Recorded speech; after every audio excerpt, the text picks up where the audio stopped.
Jen, what about the Alpha4Beta7 Integrin inhibitors? Most people would know those better as vedolizumab or Entyvio as the brand name. How do those affect your risk?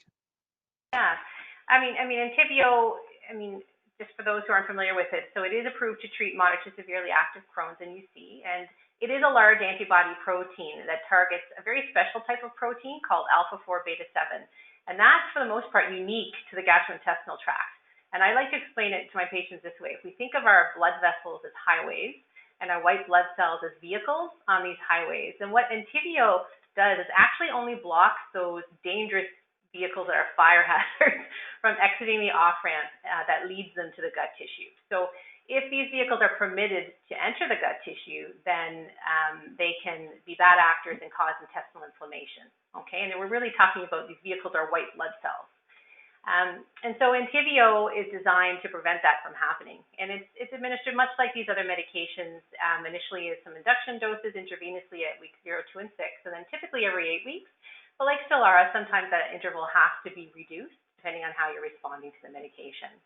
And although it's administered intravenously, Entyvio is a very safe treatment option. I say safe because some patients during the pandemic have worried about presenting for intravenous infusions at infusion centers. And certainly the infusion clinics affiliated with the patient support programs where you would receive your medications have implemented very appropriate safety measures during the pandemic, including all of the usual things like physical distancing, hand hygiene, and wearing of face masks.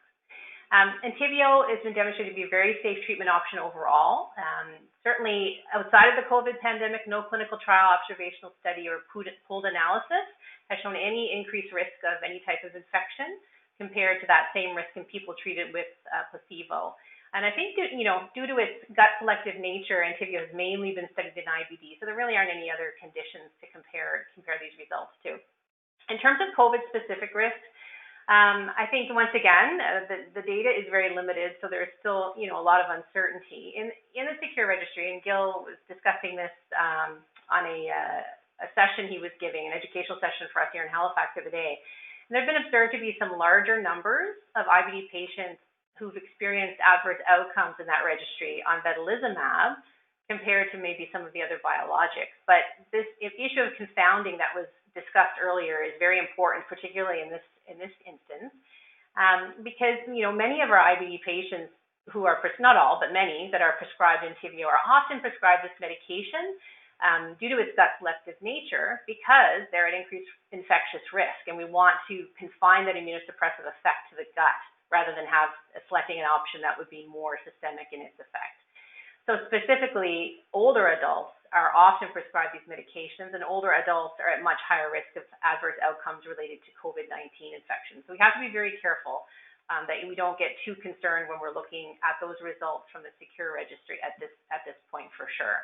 And Gil made another point, which is that because of that systemic inflammatory response or that cytokine storm that can occur in severe cases of COVID, because Entyvio is gut selective, perhaps one of the reasons we're seeing some increase in adverse outcomes is it's not really having a benefit in cases that are more severe to treat or prevent escalation to that type of severe scenario.